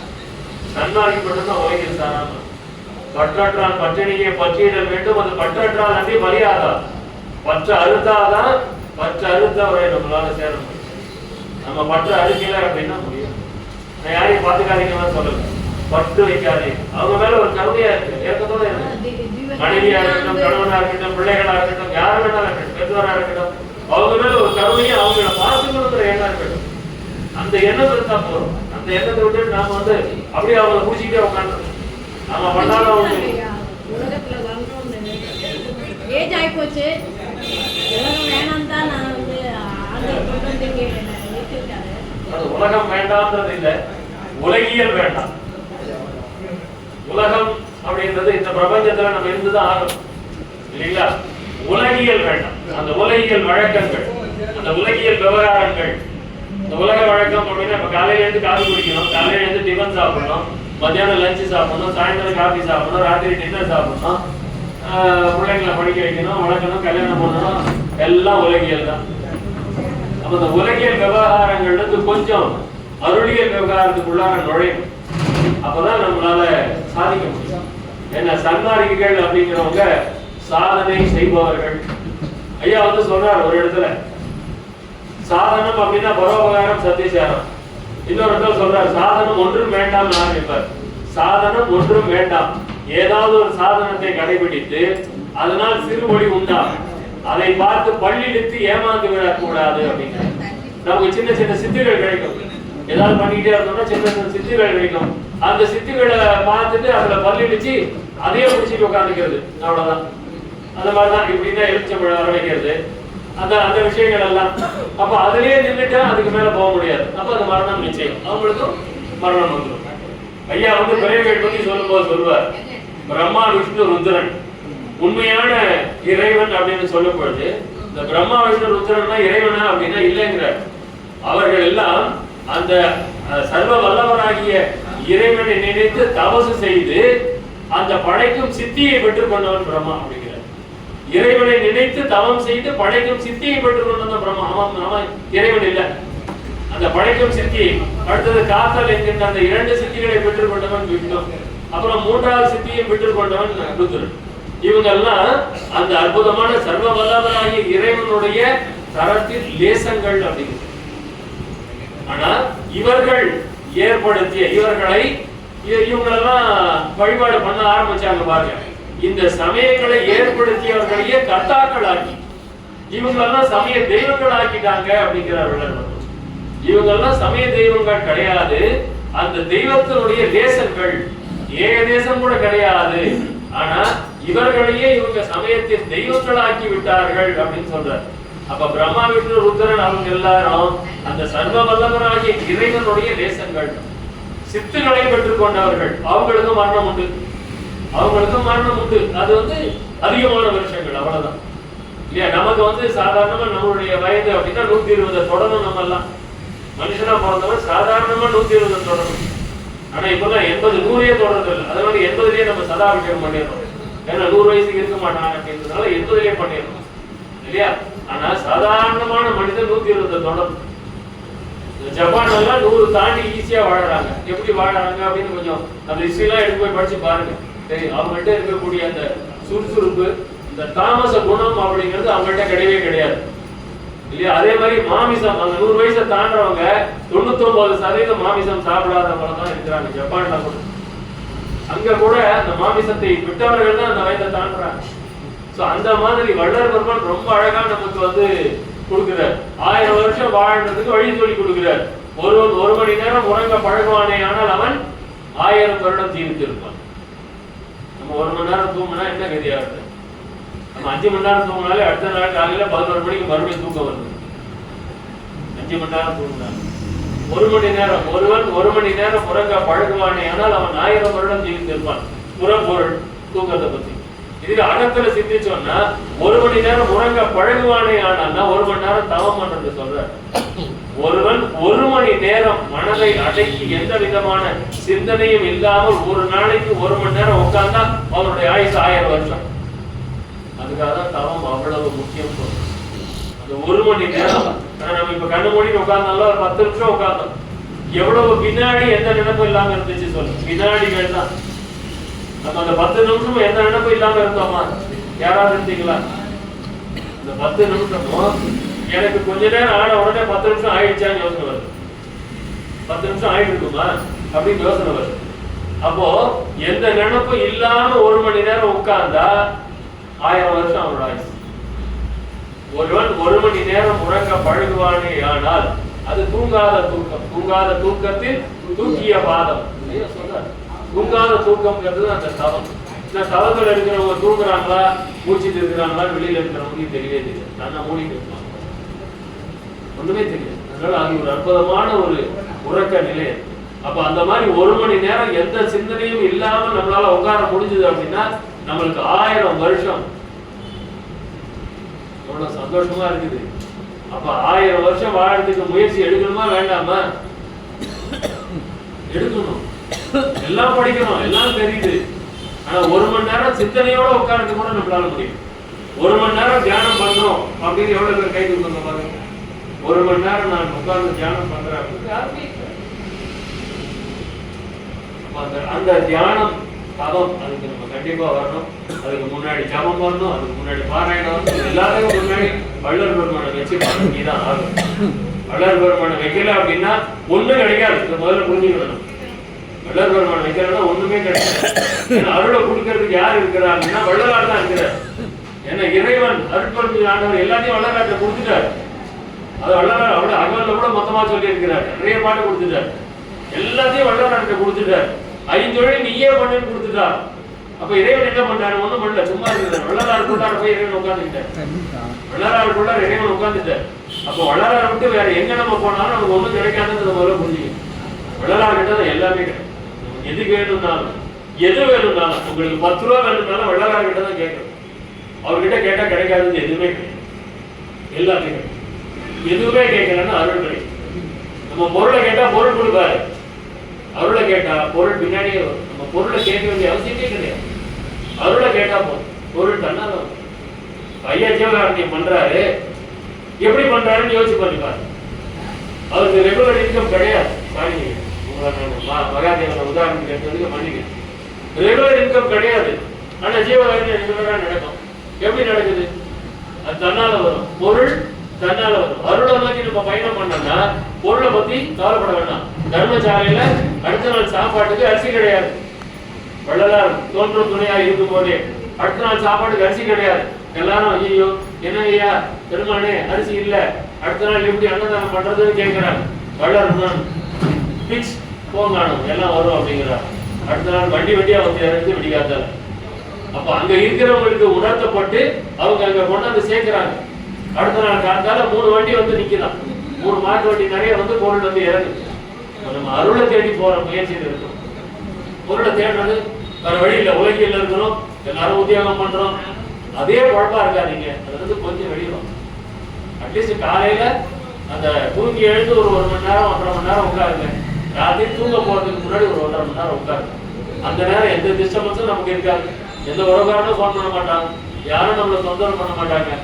4ல இருந்து 6 ராத்திரி 10ல இருந்து 12 காலையில தூக்கம் வரும். அதுக்கப்புறமா தூக்கி வந்தோடனே நான் சொல்லுவேன், என்ன நடைமுறை சம்பாக நடத்திட்டு இருக்கிறோம், நடைமுறை பற்றி பேசணும். ராத்திரி 10ல இருந்து 12 மணி வரைக்கும் பூச்சி இருந்தா காலையில என்னையா பண்றது? மறுபடியும் 4:30 மணிக்கெல்லாம் உட்கார சொல்றீங்களா? 4 மணிக்கு எழுந்துக்கணுமே, அப்ப என்ன பண்றது அப்படின்னா, சரி மற்ற நேரத்தில் எப்பயாவது வருதா தூக்கிக்கணும், பரவாயில்ல. அப்ப இந்த 3 மணி நேரத்தை நம்ம சரியான விதத்துல பயன்படுத்தினா நமக்கு கிடைக்க வேண்டியது, பெற வேண்டியது எல்லாமே நமக்குள்ளாரையே கிடைக்கும். வெளியில இருந்து எதுவுமே வராது, நமக்குள்ளேயே எல்லாம் கிடைக்கும். எல்லாமே நமக்குள்ள இருக்கு. மொத்த பிரபஞ்ச ரகசியமும் நமக்குள்ள இருக்கு. பிண்டத்தில் உள்ளதை அண்டத்தில் காட்டினார்கள். பிண்டத்துல இருந்தது அண்டத்துல இருக்கு. ஆனா நம்ம அண்டத்தையே பார்த்துட்டு பயப்படுத்திட்டு இருக்கோம். பிண்டத்தை பார்க்கறதே கிடையாது. உள்ளுக்குள்ள பயணம் பண்ணதானே எல்லாமே தெரியும். ஐயா அண்டாண்டங்களுக்கு அப்பால் அறிவு செல்கின்றது. ஒவ்வொரு இடமா போயிட்டு வந்துடுறது இல்லையே. உள்ள பாத்தீங்கன்னா எல்லா அண்டங்களும் நமக்குள்ளார இருக்கு. எல்லா அண்டத்திலையும் என்ன இருக்கு? அத்தனை கோள்கள் நமக்குள்ள இருக்கு. எவ்வளவு சூரிய குடும்பங்கள் இருக்குங்கிறாங்க, அத்தனை நமக்குள்ளதான் இருக்கு. அது எல்லாமே நமக்குள்ளார பயணம் பண்ணினோம் அப்படின்னா எல்லாமே நமக்கு வெட்ட வெளிச்சமா தெரியும். நம்ம உள்ள பயணம் பண்ணாம வெளியில என்னதான் பயணம் பண்ணாலும், சேட்டலைட்ல போயிட்டு எவ்வளவு நாசால என்னமோ பண்றான், என்ன கண்டுபிடிச்சிருக்கிறான், எதையும் கண்டுபிடிக்க முடியல. இப்பதான் கொஞ்சம் கொஞ்சம் எட்டி பார்க்கணும். ஆனா வள்ளலார் அண்டாண்டங்களுக்கு அப்பால் அறிவு போகுது. கோள்களை வச்சு அந்த கோள்களை வச்சு நாட்களை பண்ணாங்க. ஞாயிறு, திங்கள், செவ்வாய்க்கு பேர் எப்படி வச்சான்? கோள்களை வச்சு பேர் வச்சான். அந்த ஒவ்வொரு கோளுக்கும் என்ன குணாதிசயம்னு கண்டுபிடிச்சான். அப்ப ராக்கெட் இருந்துச்சா? இல்லையே. எந்த ராக்கெட்டும் கிடையாது, எந்த விதமான விஞ்ஞான கருவிகளும் கிடையாது. ஆனா அவவே கோள்களை பத்தி ஆராய்ச்சி பண்ணி அத்தனை சித்தங்களும் காட்டியிருக்கிறார். அப்ப அவங்களுக்கு எப்படி தெரிஞ்சது? அங்க எங்கேயோ இருக்கக்கூடிய கோள்களை பத்தி அவங்களுக்கு எப்படி தெரியும்? பாடி இருக்கிறார், ஞானசம்பந்தர் பாடி இருக்கிறார். எப்படி தெரிஞ்சது அவங்களுக்கு? ஏன்னா அவங்க உள்நோக்கி பயணம். இதுக்கு உள்ளார நமக்கு உள்ளார இந்த மூளை 250 கிராம் மூளை அப்படின்னா 150 250 கிராமோ அந்த 1/4 கிலோல மொத்த பிரபஞ்சத்தையும் உள்ள அடக்கி வச்சிருக்கிறாங்க. அடக்கி வச்சிருக்கிறார். ஆனா நம்ம அந்த மூளையை போய் தொடரதே கிடையாது. தட்டுகள் திறக்கப்படணும். ஏதோ கழுதையா போய் தட்ட சொன்னாங்க இல்ல, இந்த மூளையை தட்டினா அது திறக்கும். அதை தட்டுறதுதான் இங்க வள்ளலார் நமக்கு சொல்லிக் கொடுத்த வழிமுறை. அதுக்கு அடிப்படை நித்திய கர்ப்பவதி. நித்திய கர்ப்பவதி திருப்பி திருப்பி ஏன் சொல்றேன்னா, உடல் ஆரோக்கியத்துக்கு நித்திய கர்ப்பவதி தான். ஆரோக்கியமா யார் இல்லை அப்படின்னா நித்திய கர்ப்பவதியை கடைபிடிக்காதவங்க ஆரோக்கியமா இருக்கவே முடியாது. ஏன்னா நித்திய கர்ப்பவதி எப்படின்னா காலைல டிஃபனே கிடையாது, அடிச்சு போடுறாரு. 12 மணிக்கு சாப்பிட சொல்றாரு. என்ன சாப்பிடணும் வழி வந்து கொடுக்குறாரு. ராத்திரி சாப்பிடணும், என்ன சாப்பிடணும், பகல தூங்கக்கூடாது, என்னெல்லாம் பண்ணணும் பண்ணக்கூடாதுங்கிறத நித்திய கர்ப்பவதி சொல்லியிருக்கிறார். நம்ம உடம்பு ஆரோக்கியமா நல்லபடியா இருக்கணும்னா நித்திய கர்ப்பவதியை கடைபிடிச்சா. நம்ம புலன்கள் எல்லாம் நல்லா இருக்கணும், உள்ளுறுப்புகள் எல்லாம் நல்லா இருக்கணும்னு இந்திரிய ஒழுக்கத்தை கடைபிடிச்சா. ஏன்னா இந்திரிய ஒழுக்கம் அப்படின்னா இந்த கண்ணு பார்க்க கூடாது பார்த்ததுன்னா அந்த கண்ணு மூலமா உள்ள கல்லீரல் பாதிக்கும் இல்லையா? அப்போ நமக்கு மூக்கு சரியில்லை, மூக்கு ஏதாவது கண்ணா முன்னா இழுக்குது அப்படின்னா நுரையீரல பாதிக்கும். லங்ஸ் டிஃபெக்ட் ஆனாதான் மூக்குல டிஃபெக்ட் வரும், கல்லீரல் டிஃபெக்ட் ஆனாதான் கண்ணு டிஃபெக்ட் ஆகும், இதயத்துல டிஃபெக்ட் ஆனாதான் உதடு டிஃபெக்ட் ஆகும். இதெல்லாம் புற உறுப்புகள். உள்ளுறுப்புகள் எல்லாம் சரியா இருக்கணும். நான் இந்திரிய ஒழுக்கம் சரி பண்ணணும். இந்திரிய ஒழுக்கத்தை 100% கடைபிடிச்சா உள்ளுறுப்புகள் எல்லாம் நல்லா இருக்கும். மனசு செம்மையா இருக்கணும்னா கரண ஒழுக்கம். கரண ஒழுக்கத்தை கடைபிடிக்கலன்னா அவ்வளவுதான். ஆனா அது பாட்டு போடிக்கிட்டே தான். கட்டு கடங்கா மனப்பலியை கட்டுமிடத்தை கட்டுவித்து. எங்க கட்டுறது? இவர் காலடியில் தான் கட்டணும். எது பண்ண முடியும்? பற்றுகள் அனைத்தையும் பற்ற விட்டு அருளம்பல பற்றே பற்றுவிட எட்டு பிறவியே. சாகாததுக்கு ஒரே வழிதான். என்ன? அம்பலத்தை பற்ற வேண்டும். வள்ளலாருடைய இருக பிடித்து கொண்டேன் பதத்தை இனி நான் விடுவேணும். எந்தாய் பாதம் பிடித்த கையால் வேறு தொடுவேன். கற்பு கருதியா இருக்கணும். நம்ம கற்புன்னா என்ன அர்த்தம்? இன்னொரு இடத்துக்கு போக கூடாது. சன்மார்க்கு வந்துட்டு வள்ளலாரை பிடிச்சிட்டோம்னு அவ்வளவுதான். நான் திருவண்ணாமலைக்கு கிரிவலம் போறேன் அப்படின்னா கற்பு போயிடுச்சுன்னு அர்த்தம். கற்பு போயிடுச்சுன்னு அர்த்தம் இல்லையா? அப்போ இருக பிடித்து கொண்டேன் பதத்தை இனி நான் விடுவேணும். எந்தாய் பாதம் பிடித்த கையால் வேறு தொடுவேணும். வள்ளலாரிட்ட வந்ததுக்கு அப்புறம் வேற எங்க போகக்கூடாது. போனா என்ன ஆகும்? மச்சடிவம் நினைச்சிரு நான் திரும்பீரானால் மரணங்களும் பெரும்பாவை வந்துடுமே. சற்றுவதை நும்மாலே தடுக்க முடியாதே. சமரச சன்மார்க்க சங்கத்தவர்கள் அல்லால் அதில் எற்றி நின்று தடுக்கவல்லார் எவ்வளவு எவரும் இல்லை கட்டி சன்மார்க்க சங்கத்துல சேர்ந்தா மட்டும்தான் மரணம், பிணி, மூப்பு, பயம் இது எல்லாத்தையும் நீக்கும். பிணி வருது அப்படின்னா சன்மார்க்கத்துல நம்ம பயணிக்கலன்னு அர்த்தம். மூப்பு வருது இப்ப நிறைஞ்சிருச்சு அப்படின்னா நான் சன்மார்க்கத்துல இல்லைன்னு அர்த்தம். சன்மார்க்கத்துல இருந்தா இப்ப இந்த வெள்ளப்படி இப்பதான் கூட கருப்பா மாறதுக்கு வாய்ப்பு இருக்கு. அப்ப அதை கடைபிடிக்கணும். அதை கடைபிடிக்காம நம்ம இந்த இஷ்டத்துக்கும் அந்த பக்கம் போறது, பிஸா சாப்பிடுறது, இந்த பக்கம் போய் பரோட்டா சாப்பிடுறது, இப்படி இருந்தா இந்த கருப்பெல்லாம் வெள்ளையாதான் மாறும் இல்லையா? அப்போ அதை சரியான விதத்துல கடைபிடிக்கல, நானும் கடைபிடிக்கல, எல்லாம் வெள்ளையாயிடுச்சு. அப்ப அதை திருப்பி கருப்பாக்கணும். திரைந்து திரைந்து உடுத்தவரும் திரும்ப இளமை அடைந்திடவும் முடியும் ஒரு வாக்கு கொடுத்திருக்கிறாங்கல்ல. கண் கேட்ட பிறகு சூரிய நமஸ்காரம் பண்ணதான் பாவமே. கண்டு கேட்ட பிறகு சூரிய நமஸ்காரம் தான் தெரியுது.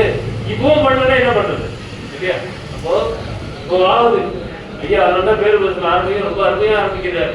இந்த வாசம் எனக்கு ரொம்ப பிடிச்ச வாசம். இதுவரை இருந்தது போல் இனியும் மீட்காலம் தெரிந்து கொள்கிறார். அந்த வைராகியத்துக்கு எப்போ வரப்போறமோ தெரியும். அதனால இனிமேலாவது நம்ம உள்நோக்கிய பயணத்துக்கு போகணும். தியானம் பண்ணணும், தவம் பண்ணணும். அதுக்கு பாராயணம் பண்ணி தான் ஆகணும். கருப்பால 5 திருமுறை படிக்க கூடாது, வள்ளலாரை வணங்க கூடாது, விபூதி வைக்க கூடாது. அவங்களெல்லாம் இந்த கேள்வி வெளிக்கிறேன். அந்த மாதிரி சொல்றவங்க கேள்வி வெளிக்கிறேன்.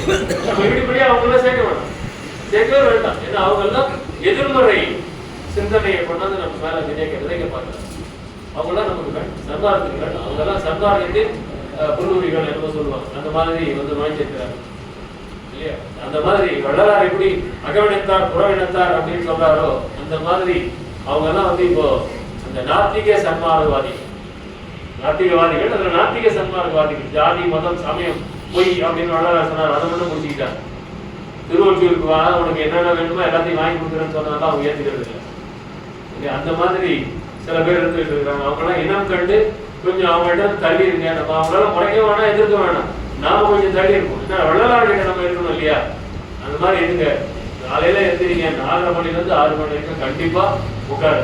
நல்ல முயற்சியில இருக்கணுங்கிறார். அந்த முயற்சி பாராயணமா இருக்கட்டும், தியானமா இருக்கட்டும், தவமா இருக்கட்டும், ஏதாவது அதுக்கப்புறமா உலகில் போடணும். 6 மணிக்கு அப்புறமா இருக்கவே இருக்குது நமக்கு ஓட்டம் தான். அதுக்கப்புறமா டைம் ஆயிடுச்சு ஓட்டம் தான். அதே மாதிரி ராத்திரி படுக்கிறதுக்கு முன்னாடி உட்காரு, பெருமானை பிடிக்கும். இந்த 3 மணி நேரம் ஒரு நாளைக்கு நம்ம பிடிக்கணும். இந்திரிய ஒழுக்கம், கர்ண ஒழுக்கம் தயவு செஞ்சு எல்லாரும் திரும்ப ஒரு நாளைக்கு ஒரு தடவையாவது படிக்காது. நித்திய கர்மம் இதுல முக்கியமான பாயிண்ட் எல்லாம் நோட் பண்ணிக்கோங்க. மொத்தமா படிக்கணும்னு அவசியம் இல்லை.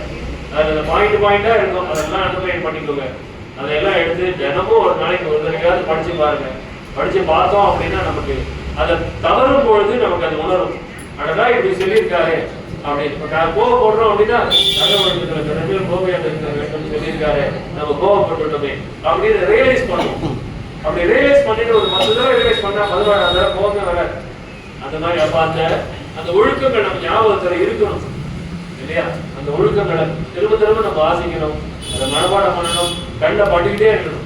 எல்லாரும் மொபைல் வச்சிருக்கீங்க, மொபைல்ல அந்த ஒழுக்கத்தை போட்டு வைங்க, ஸ்கிரீன்ஷாட்டா போட்டு வைங்க. ஒரு நாளைக்கு ஒரு ஒழுக்கத்தை சிந்தனை பண்ணுவோம். அது அந்த மாதிரிதான் நம்ம இடைமலை சேர்ந்த வாட்ஸ்அப் குரூப்ல பண்ணிட்டு ஒரு வாரத்துக்கு ஒரு ஒழுக்கம். அதை பத்தி யாருக்கு என்னென்ன தோணுதோ எல்லாரும் அதை பத்தி போடணும். அந்த மாதிரி வாட்ஸ்அப் குரூப் எல்லாம் பயன்படுத்துங்க, மொபைல பயன்படுத்துங்க. அது மோசமான விளைவுகளுக்கும் பயன்படுத்தலாம், நல்லதுக்கும் பயன்படுத்தலாம். நம்ம நல்லதுக்கு பயன்படுத்தலாம் இல்லையா? ஒவ்வொரு நாளைக்கு ஒவ்வொரு வாரத்துக்கு ஒரு ஒழுக்கம் எடுத்து அதை பத்தி ஒரு விசாரணை பண்ணு. சரியா தப்போ அந்த ஒழுக்கத்தை பத்தி என்ன தோணுதோ அதை பதிவு பண்ணு. அது தப்புன்னா பெரியவங்க எல்லாம் அதை எடுத்து சொல்லுவாங்க, இல்ல அது சரின்னா வாழ்த்து தெரிவிப்பாங்க. இதெல்லாம் அந்த மாதிரி அந்த மொபைல் அதுக்கு பயன்படுத்தலாம். இந்த மாதிரி ஒவ்வொரு இங்க வரீங்க அப்படின்னா சந்தேகமே கேளுங்கன்னு யாரும் கேட்கல, நானும் பேசிட்டே இருக்கேன். சந்தேகம் தான் கேட்கணும், சொற்பொழிவு வேண்டாங்க. சொற்பொழிவு வேணாம். அதை யூடியூப்ல போய் பாத்தீங்கன்னா எல்லா நிகழ்ச்சிகள் விழாக்கள் நடத்தும் போது சொற்பொழிவு அங்கெல்லாம் சந்தேகம் கேட்க முடியாது. ஆனா இது மாதிரி ஒரு சின்ன வட்டத்தில் நம்ம சந்தேகம் கேட்கலாம். இது ஒரு 10 நிமிஷம் இருக்குது, ஏதாவது சந்தேகம் கேளுங்க. 7:25 விஷயம் வண்டி அடிச்சிருவாங்க. எல்லாம் சந்தேகம் இருக்குன்னா கேட்கலாம்.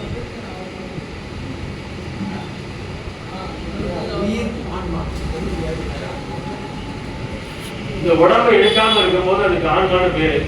உடம்பு எடுத்துருச்சுன்னா உயிர். ஜீவன், உயிர், ஆன்மா எல்லாம் ஒண்ணுதான். ஆனா தேகம் இல்லாம வெளியில இருக்கும் போது ஆன்மா என்று சொல்லுவார்கள். தேகம் எடுத்தாலும் ஆன்மான்னு சொல்லலாம். ஆன்மான்னு சொல்லலாம், உயிர்னு சொல்லலாம். சரிங்களா?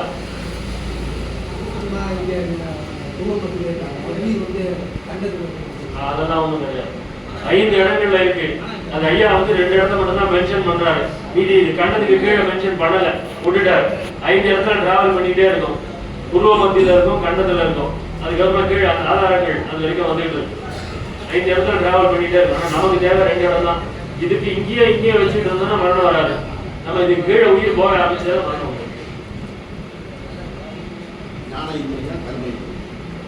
ஞானேந்திரியத்துல இருக்கும். கண்டத்துக்கு மேலதான் ஞானேந்திரியம், கண்டத்துக்கு கீழே ஒண்ணும் கிடையாது. அதனால ஐயா அந்த 2 இடம் மட்டும் தான் சொல்லியிருப்பாரு. 5 இடங்கள்ல இருக்கும் பாரு. ஆனா 2 இடத்த மட்டும் தான் மென்ஷன் பண்ணா, மீதி 3 இடத்துல மென்ஷனே பண்ண மாட்டேன். சொல்லியிருந்தாங்கன்னா நம்ம அதையும் யோசிச்சுட்டு இருப்போம். தேவையில்லாததை நிறுத்திருப்பாரு.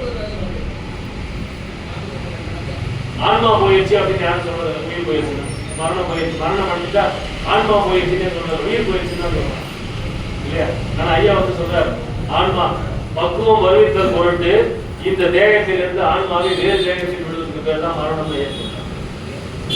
மரணம் அடைஞ்சிட்டா யாரும் அழக்கூடாது அப்படின்னு ஏன் சொல்றாரு? துக்கமே இருக்கக்கூடாது. சன்மார்க்கம்ன்றது துக்கமே கிடையாது. சத்விச்சாரம் அப்படின்னா துக்க நிவர்த்தின்னு அர்த்தம். சாரம் என்றால் துக்கம், விசாரம் என்றால் துக்க நிவர்த்தி. நம்ம செத்து போன அழுகிறோம், அது வந்து நம்ம பழக்கம். நம்ம பழக்கம் ஏன்னா அப்படியே பாசத்தை கொட்டி கொட்டி வளர்ந்துடுறோமா. அப்ப யாராவது இறந்து போயிட்டு அவங்களுடைய பிரிவை நம்மளால தாங்க முடியறது இல்லை. எவ்வளவு நாள் தாங்க முடியறது இல்லை? யோசிச்சு பாருங்க. வருஷ கணக்குல அது உட்காந்துருக்கோம் இல்லையே. அப்ப அதை தாண்டி வரோமா இல்லையா? அப்ப அது ஒரு உணர்ச்சி, அவ்வளவுதான், உணர்வு கிடையாது. நம்ம உணர்வு நிலையில வாழ ஆரம்பிச்சோம்னா, அவங்க மரணம் அடைஞ்சிட்டோம்னா புரிஞ்சுப்போம், இந்த ஆன்மா இன்னொரு தேகத்தை எடுக்கிறதுக்காக இந்த தேகத்தை வந்து போயிருக்கு. அது இன்னொரு 20 நாளைக்குள்ளார இன்னொரு தேகத்தை எடுத்துரும். அதனால நம்ம அதை பத்தி கவலைப்பட வேண்டாம் அப்படிங்கிற புரிதலோட இருந்தா அழகும். அந்த புரிதல் இல்லை, என்ன உணர்ச்சி வசப்படும்.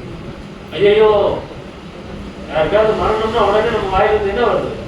ஐயோ, இந்த உணர்ச்சி வசப்பட்டே வாழ்ந்துடும். உணர்வு நிலையில வாழும் ஐயா. அதனால்தான் நினைந்து நினைந்து உணர்ந்து உணர்ந்து அப்படி உணரும் போதுதான் நெகிழ்ந்து நெகிழ்ந்து, அப்பதான் அன்பே நிறைந்து நிறைந்து வரும்.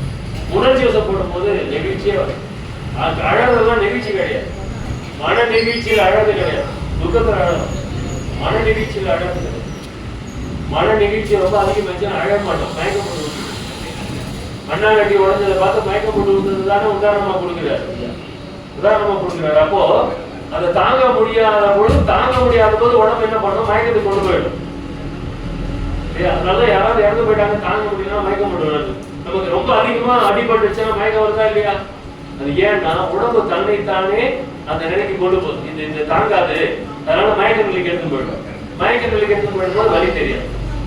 அப்ப அந்த மயக்கம் அப்படிங்கிறது உடம்பு தன்னைத்தானே சரிப்படுத்திக் கொள்ளக்கூடிய அற்புதமான ஒரு விஷயம். அதெல்லாம் நம்ம புரிஞ்சுக்கிறது நம்ம இஷ்டத்துக்கும் ஓடிட்டு இருக்கோம். நம்ம அந்த மருத்துவத்தை பத்தி நம்ம ஒரு நாள் வந்து ஒரு சொற்பொழிவு மருத்துவத்தை பத்தியே வச்சுக்கணும். அன்னமாடம் இருக்கிறாங்க, அவங்க கூட மருந்து இல்லா மருத்துவம் பண்றவங்க தான். அவங்கள கூட நம்ம பேச வைக்கலாம். நானும் அந்த அக்குபஞ்சரிஸ்ட் படிச்சிருக்கேன், அதையும் படிச்சு முடிச்சேன். ரிட்டையர் ஆச்சுன்னா இந்த வேலையை பார்க்கணும் அப்படின்னு அக்குபஞ்சரிஸ்டும் ஒரு வருஷம் படிச்சு அதையும் முடிச்சு பாஸ் பண்ணிட்டு தான் உட்கார்ந்து. அந்த மருந்து இல்லா மருத்துவம் அப்படிங்கிறது உடம்பை உணர்தல். நம்ம உள்ளுறுப்பெல்லாம் நம்மளால பார்க்க முடியும். நம்ம அதை உணரணும்.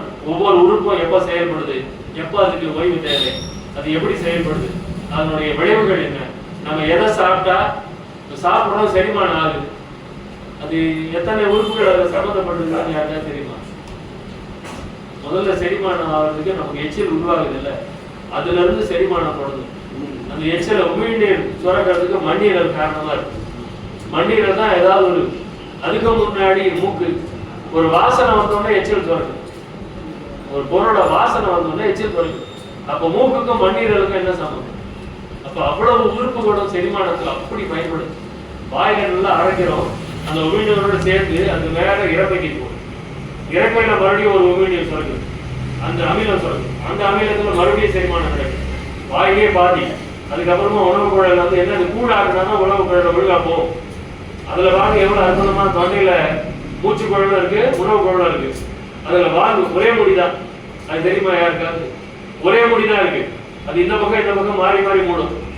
மூச்சு விடும்போது சாப்பிட உணவு குழாயில இருந்து மூச்சு குழாயில மூடும். சாப்பிட்ட உடனே தொண்டைக்குள்ளார போன உடனே அது மாறும். அது கொஞ்சம் தப்பா போகும்போது தான் புறையேறது என்னன்னா மூச்சு குழாய்க்குள்ள உணவு போகுது. பேசிக்கிட்டே சாப்பிடுறது, சிரிச்சுக்கிட்டே சாப்பிடுறது, அவசரமா சாப்பிடுறது அப்படிங்கும் போது அந்த புறையேறது நடக்கும். அப்ப அருமையான சிஸ்டம் உள்ள அந்த சிஸ்டத்தை தாண்டி நம்ம போகும்போதுதான் அது நமக்கு புறையேற்றி வெளியே தள்ளுது. அப்ப உடம்பு அதை சரி பண்ணுதா இல்லையா? ஒரு டஸ்ட் பட்ட உடனே என்ன ஆகுது? நமக்கு தும்மல் வருது இல்ல? அது என்ன பண்ணுது? தும்மல் வரும்போது அந்த டஸ்ட் உள்ள போயிடுச்சு, அதை உடனே வெளியே தள்ளுது.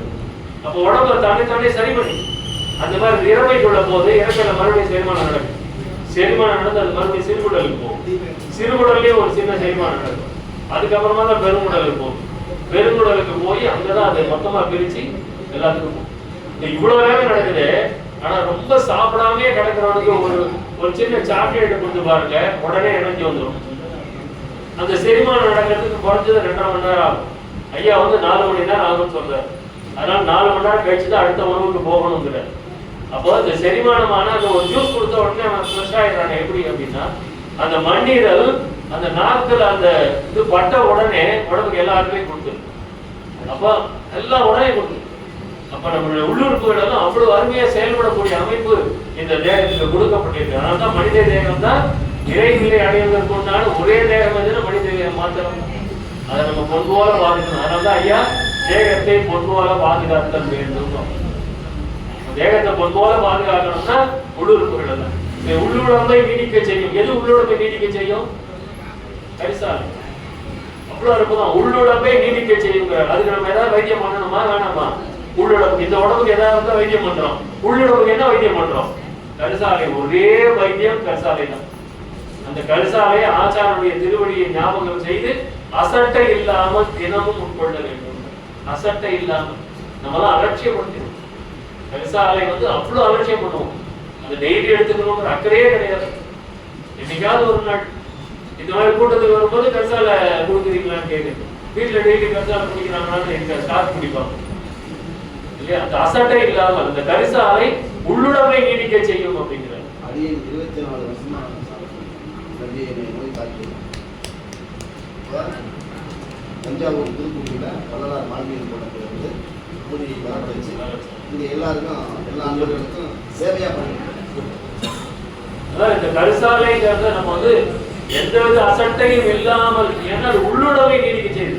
அது மட்டும் இல்ல, ரத்தத்தை சுத்திகரிக்கக்கூடிய ஒரே மூலிகை கரிசாலை. உள்ளுடமை நீடிக்க செய்யும், ரத்தத்தை சுத்திகரிக்கும். அப்ப அது கரிசாலை எவ்வளவு பெரிய விஷயம். அது நம்ம ஐயா கரிசாலைன்னு சொல்லிட்டாருன்றதுனால அது அலட்சியமா போயிடுச்சு. அதை ஒரு நல்ல ஏசி நல்ல ஒரு 1000 ரூபாய் சார்ஜ் வாங்கிட்டு அந்த கரிசாலையை கண்கையை காமிக்காம பொடி பண்ணி எடுத்து கொடுத்தோம் அப்படின்னா ஆம்பே ப்ராடக்ட் எல்லாம் வாங்கி திட்டு இருந்தாங்க. 1000 2000 வாங்கி திட்டு இருந்தாங்க. கரிசாலை கண்டியே 10 ரூபாய் கொடுத்து வாங்க மாட்டேங்க. அதுதான் இந்த உலகம். அப்படிதான் ஒரு பகட்டுக்கு மயக்கி வாழறது தான் நமக்கு வாழ்க்கையா இருக்கு. எளிமையா வளர்றதுமான என்னென்ன சொன்னாரு, கரிசலா வேண்டி தூதுவளை முசுமுசுக்கே சேரணும். அதை ஒரு ரேஷியோ கொடுத்து பண்ண சொல்றாரு. குழம்பு பொடிக்கு ரேஷியோ கொடுக்குறாரு. நம்ம எல்லாரும் குழம்பு சும்மா தனியா போட 2 கிலோ மிளகா 2 கிலோ போடு அப்படின்னு அடிச்சு தரணும். வெள்ளலார் அவ்வளோ ஆட்டம் அந்த மிளகாய் எத்திக்கு வாரமா வச்சு 10 வீசம் மிளகா 10 வீசம் தான். மிளகு தான் கொண்டு வந்து வைக்கிறார். 4 கிலோ மிளகு வைங்க, 10 வீசம் மிளகா வைங்க. காய்ச்ச மிளகா அரை பாயசம், பச்சை மிளகா புல் பாயசம். அப்ப அந்த மாதிரி வள்ளலார் குழம்பு பொடி செய்யறது கூட சொல்லி கொடுத்துருக்கிறாரு. ரெசிபி கொடுக்குறாரு சமையலுக்கு. அவர் சொல்லாத விஷயம் எதுவுமே கிடையாது இல்லையா? அந்த அளவுக்கு நமக்கு அவரு எல்லாத்தையும் ஓப்பனா எடுத்து போட்டாரு. ஆனா நமக்கு சாம்பார் பொடி அப்படி அரைச்சாதான் நாக்கு நல்லா இருக்குதுன்னு அப்படி அரைச்சு சாப்பிடணும். என்ன பண்றது சொல்லு. அதனால நம்ம வள்ளலார் என்ன சொல்லி இருக்கிறாரோ அதை கடைபிடிச்சோம் அப்படின்னா அதுதான் வள்ளலாருக்கும் பெருமை, நமக்கும் பெருமை. இல்லாட்டி வள்ளலார் பேரை கெடுத்துட்டு இருந்தோம். வள்ளலார் பேரை கெடுத்துட்டு இருந்தோம். என்னையா எல்லாம் வள்ளலார் சொல்லிட்டு இருந்தா இப்படி போயிட்டானே அப்படிதானே சொல்றாங்க எல்லாரும் இல்லையா? அப்ப வள்ளலாருக்கு நல்ல பேரை நம்ம கொடுக்கறது நம்மளுடைய கடமை. அதுக்கு வள்ளலார் சொல்லி இருக்கிறதெல்லாம் கடைபிடிக்கணும். கண்ணை மூடிட்டு கடைபிடிக்கணும். அதுல ஒரு ஆராய்ச்சியே வேண்டாங்க.